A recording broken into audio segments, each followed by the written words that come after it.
일본군 위안부 피해자 중에 한 분이죠. 황금자 할머님이 며칠 전에 세상을 떠나셨습니다. 이렇게 위안부 피해자들은 한 분, 두 분 세상을 떠나시는데 일본 공영방송 NHK의 회장은 어느 나라든지 위안부가 있었다라면서 망언을 했습니다. 그런가 하면 이제는 아예 일본 교과서 해설서에 한국이 독도를 불법 점유하고 있다 이렇게 쓴답니다. 참 기막힌 노릇이죠. 이런 와중에 우리 만화가들이 나섰습니다. 세계적인 만화 축제에 참석을 해서 만화로 일본의 만행을 알리겠다는 건데요. 오늘 화제 인터뷰에서 직접 얘기를 들어보죠. 일본군 위안부 한국만화기획전의 조직위원장을 맡으신 분이세요. 설까치 이현세 씨 연결이 되어 있습니다. 이 선생님 안녕하세요. 네, 안녕하세요. 만화로 일본군의 만행을 알린다. 이게 이런 시도가 처음이죠. 네, 처음인 것 같네요. 네. 네, 저희들이 너무 무심했던 것 같습니다. 근데 의도는 참 좋은데 어떤 식으로 알릴 생각이세요? 프랑스 앙굴렘이라는 세계 2대 만화 축제가 있습니다. 그게 이제 작가들도 가장 많이 참여하니까 예. 그 앙굴렘에서 일본군 위안부 범죄 고발 작품전을 할 생각인데요. 많은 작가들이 이제 그 사실을 알게 되면 작가들이라는 게 아주 감성들이 빠르고 예. 또 불의를 보면 견디지를 못하니까 그렇죠. 네, 큰 반향이 있을 것 같습니다. 그러니까 프랑스 앙골렘 만화축제라는 게 매년 열리는 건가 보죠? 네, 매년 열립니다. 영화제로 치자면 무슨 칸 영화제나 이런 것처럼 그 축제예요. 유명한 축제. 네, 그 정도 되죠. 조직위원장은 이현세 선생님께서 맡으셨고 어떤 분들이 참여하세요? 지금까지 유럽에 많이 알려졌던 작가들 위주로 전시를 하게 됩니다. 김검숙 씨, 예. 또 김정기 씨, 박건웅, 김광성 이렇게 이제 국내에서보다는 네, 유럽에서 알려져 있는 방금 전에 말씀하셨던 것처럼 작가주의 작가들이 주로 네. 출품을 하는 어떤 작품들이 출품이 되나요? 나비의 노래라든지 꽃반지, 성견열차, 예, 소녀의 봄 이런 것들이 이제 좀 장편들이고요. 예. 저는 지금 일본이 너무 모르쇠로 일관하니까 네, 저는 오리발 니본도라는 약간 역발상적인 작품을 내놓고 있습니다.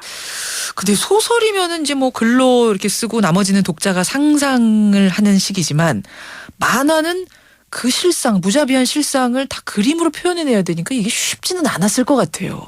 네, 그게 굉장히 불편하고 외면하고 싶은 어떤 우리 역사고 얼굴인 게 사실이잖아요. 예. 그런데 이제는 정면으로 직시해야 될 것 같습니다. 그래서 지금까지는 우리 만화 작가들이 몇몇 분 외에는 사실은 위안부 문제를 그렇게 많이 다루지 못했습니다. 지금 말씀하신 것 중에 이유가 있네요. 네. 불편하니까. 예, 서로도 불편하니까. 근데 이제 사실 지금까지 쭉 투쟁을 해오신 할머니들 입장에서 보면 그냥 단지 사과를 받고 싶은 건데 그걸 정부도 이런 외교적 문제 때문에 적극적으로 나서지 못하고 그랬으니까 그게 얼마나 외로웠겠어요. 그렇죠. 그래서 그렇죠. 그런 의미에서 만화가들이 나선 건 굉장히 당연한 늦은 일이라고 생각하죠. 만화가들이 나서주셨다는 데서 참 고무적이라는 생각이 들어요. 어떻게 보면 대중과 굉장히 친숙한 매체. 뉴스에서 100번 떠드는 것보다 만화에서 저는 한 번 깊게 다뤄주는 게 더 큰 영향력을 갖는다는 생각이 드는데 사실은 네. 이현세 선생께서는 지금 만화가들이 그동안 너무 불편한 주제니까 외면했다고 말씀하셨지만 이현세 작가는 외면하지 않았던 걸로 제가 압니다. 남벌이란 작품이 이게 그런 이야기 다뤘던 거 아니에요? 네, 저는 한두 번 있습니다. 장편으로 예. 남벌에서 한 번 다뤘었고요. 그렇죠. 일본과 우리나라의 가상 전쟁을 다룬 작품. 네. 예. 네. 그리고 오래전에 사자여 새벽을 노래하라라는 데서 이제 징병 당해가는 어떤 학도군 예. 그리고 또 근로봉사대라고 해서 그 부분을 한번 다룬 적이 있죠. 네. 왜 이렇게 일본 문제 관심 많으셨어요? 그냥 역사에 관심이 많다 보니까요. 그러셨어요. 그리고 그리고 이제 제가 자란 환경도 그랬었고. 환경이 어떠셨길래요?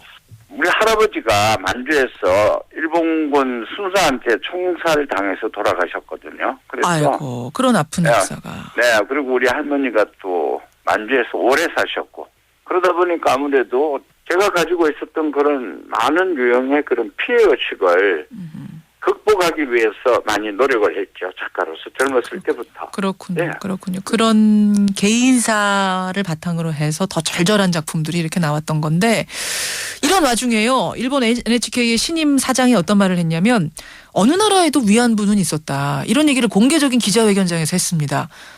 들으시고는 어떠셨어요? 그 뉴스를 들었을 때는 꼭 6분이 신사에서 도조가 살아서 나온 것 같았어요. 느낌이.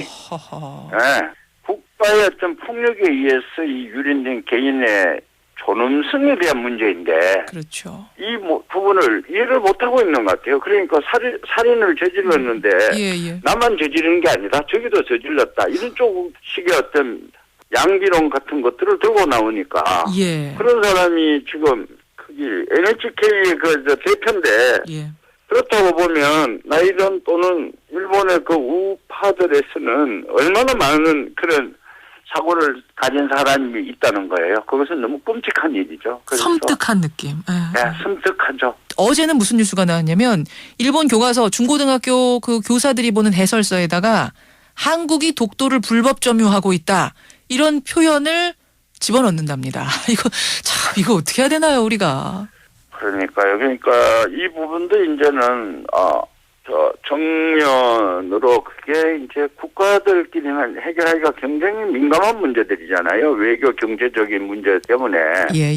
그래서 결국 민간인 특히 우리 작가들 같은 경우는 이 부분을 이제는 정면으로 직시를 해야 될 것 같아요. 그러니까 그 해역을 탐을 내고 있다라는 걸 이제는 그들을 인정하고 대응을 해야 된다라는 생각이 드네요. 그렇게 보시는 거예요. 네. 보니까 지금 이현세 씨가 그러니까 갑자기 일본이 이렇게 하니까 우리 만화가들이 뭐 해보자라고 해서 갑작스러운 아이디어로 이런 걸 하신 게 아니라 상당히 생각이 깊으세요. 일본 우리 간의 이 관계에 대한 고민을 오래 해오신 분이라는 생각이 드는데 그 만화 남벌에서 보면은 일본 자민당이 점점점 무경화해서 또 전쟁을 일으키는 이런 걸로 만화가 시작이 되잖아요. 당시만 해도 이거는 좀 과한 상상이 아니냐 이런 얘기도 했는데 지금 보면은 이게 아주 비현실적인 얘기 같은 느낌은 아니기도 하고 어떠세요? 그러게요.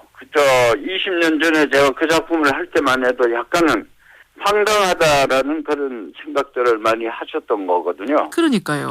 근데 지금은 너무 가까이 와 있죠. 그러니까 제가 자위군이 되는 건 바로 이제 내일 모레 바로 펼쳐질 문제이고.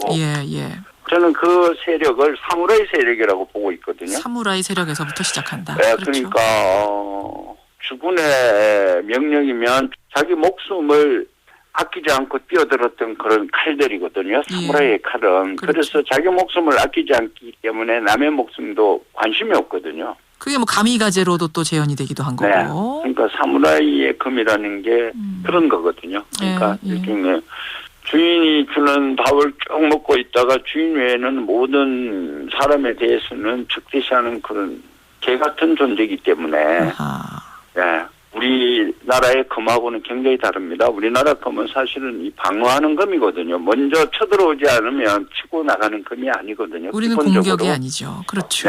참 남벌의 내용이 이게 현실화되면 안 되는 건데 지금 현실화가 점점 되는 느낌이 들어서 걱정되는 그렇죠. 되면 안 되죠. 그렇죠. 이현 선생님, 앞으로도 뜻있는 만화가들 많이 모아서 이런 행동에 나서 주셨으면 좋겠고요. 지속적으로 말입니다. 네, 그렇게 하겠습니다. 프랑스 잘 다녀오시고요. 네, 고맙습니다. 프랑스 앙글렘에서 열리는 만화 축제에 일본군 위안부 한국만화 기획전 조직위원장 맡으셨어요. 만화가 이현세 씨 만났습니다.